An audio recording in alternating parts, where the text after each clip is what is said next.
first, it was all like a dream. There was this girl, you see, checking in at a Salzburg hotel. I have a reservation here under the name Charmian Carr. And she was there to act in a film. The feeling wouldn't go away that none of this was real.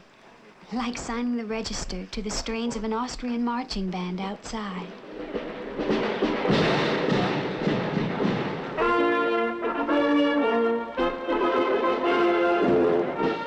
And what a setting. Thank you. Was I really in Europe?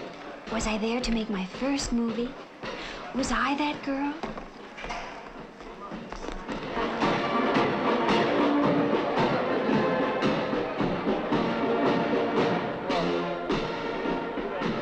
No, it wasn't a dream. From my private balcony, it still lay at my feet like a magic carpet. The enchanting fairy tale town of music.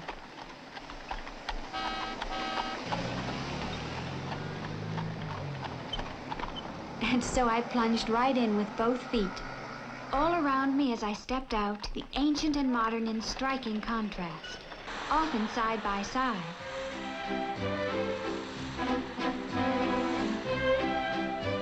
And wherever I looked, the universal Austrian meeting place, the cafe. Proof of Salzburg's traditional delight in good conversation, eating, and outdoor living.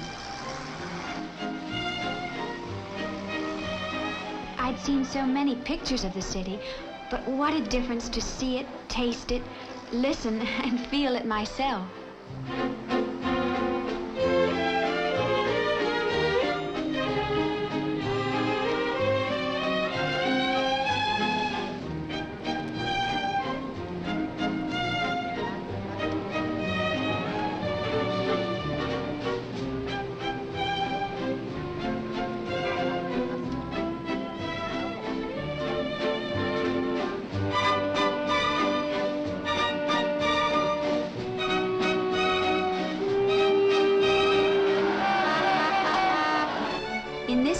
In 1756, Mozart was born.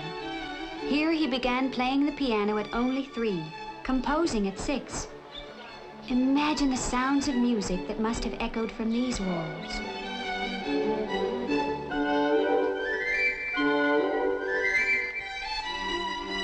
The Mirabelle Palace, built in 1606 by a Medici Prince Bishop.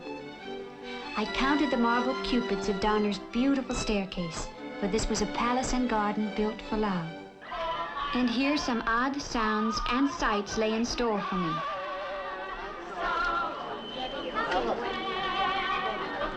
Now some amazed passers-by were beginning to guess why these strange Americans had invaded their city. And it brought me back to the reality of why I was here. Only a month before, I'd been cast by Robert Wise in Rodgers and Hammerstein's The Sound of Music.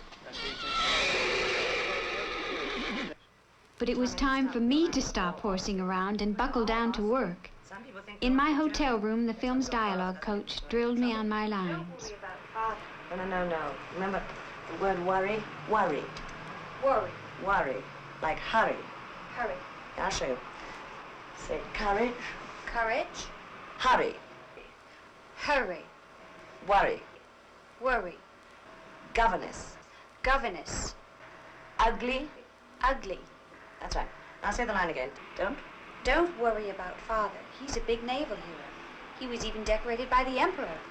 Now, go down on the Emperor. He was even decorated by the Emperor. He was even decorated by the Emperor. 6:30 next morning. Life on location means getting to bed by 10. Sound of Music star Julie Andrews and I get the full treatment. Following hair wash, set, and dry comes makeup, then costume. 6 weeks ago, who'd have imagined me in the same room with Julie Andrews?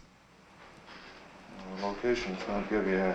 I mean, my intention was to go home and do just that and get in by about 8:30. But in fact, it was impossible. The makeup artists are swift, skillful, and highly paid. But after a week or two, you're not exactly hanging by your eyelashes in anticipation of this ritual. Already roll it?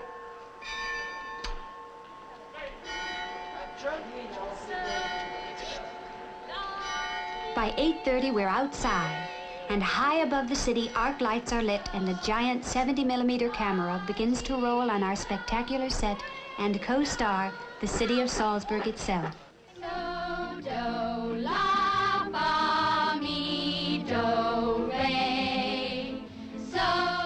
That's me on the right playing Liesel, eldest daughter in the Trapp family. So we put in words. One word for every note. Like this.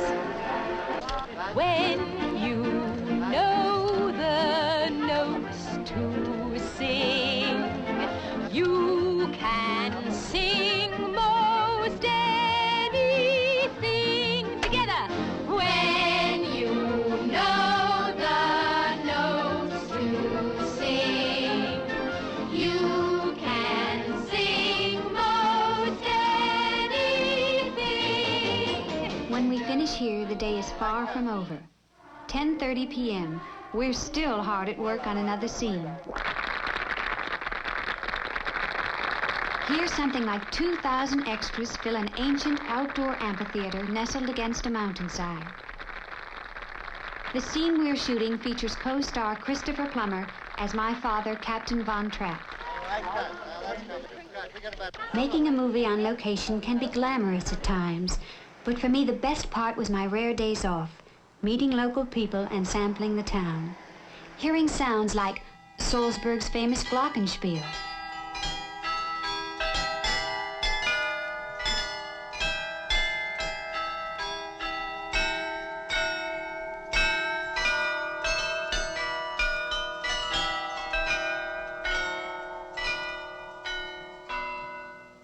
Or climbing a mountain to its oldest and most impressive landmark, the 800-year-old Fortress Hohensalzburg that dominates the town. An actual medieval castle in a state of perfect preservation, built by the Prince Archbishops beginning in the 12th century A.D. A stroll through its impressive turrets and historic chambers, even today, is not without its surprises.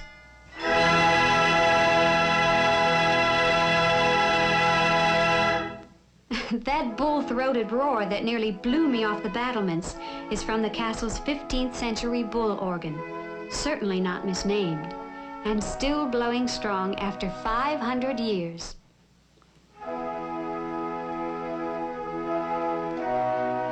I came back again and again to the castle and its magnificent rooms and courtyards rich in history, never to be forgotten.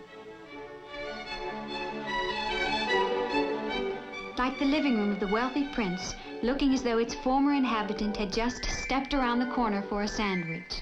Here, this whole upper floor was built up during 4 years, beginning 1498 to 1501 by the Archbishop Leonard Kreuzer. The ceiling in all the rooms was stuffed with blue velvet, the walls with Schneisbraun Ballett.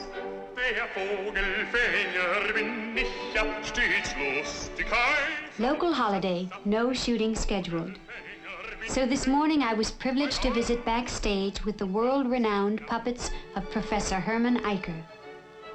For 200 years, he and his family have been making these puppets and exhibiting them here at the Salzburg Marionette Theater.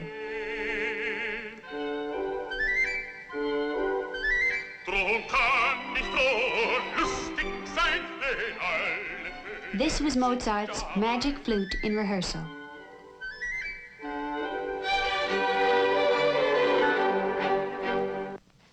Quiet, please. Roll better. All right, roll it. And once more, back to work. Filmmaking, I had begun to understand only too well, was mainly doing the same thing over, then waiting to do it again.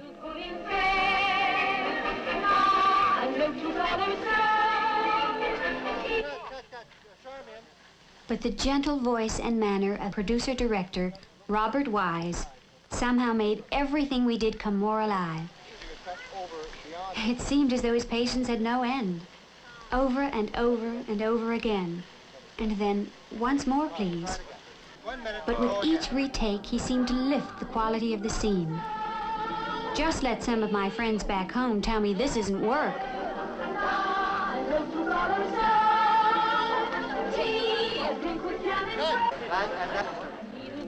Good.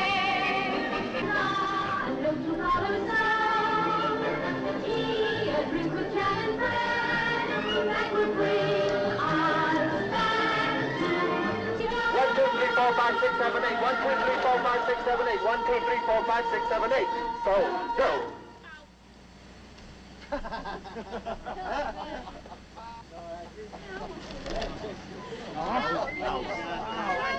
And in the frequent waits between takes, what a thrill it was having a great star like Julie Andrews always nearby.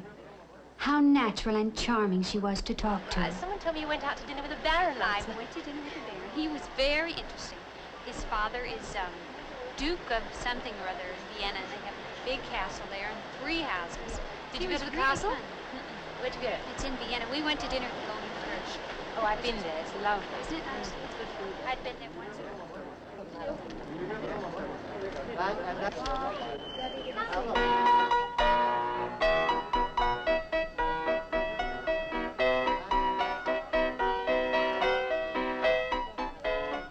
10 weeks after it had all begun, it was over. Much too soon. And that was why when cast and crew started winging homeward, one actress lagged behind for just another day. Me. There was too much I hadn't seen. Too many things I hadn't done.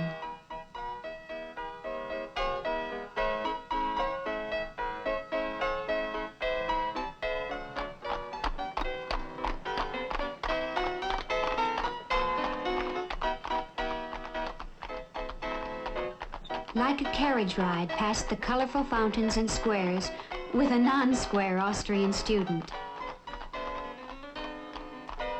The town of music had cast its irresistible spell over me, and though it was time to leave at last, I knew I would return to Salzburg someday.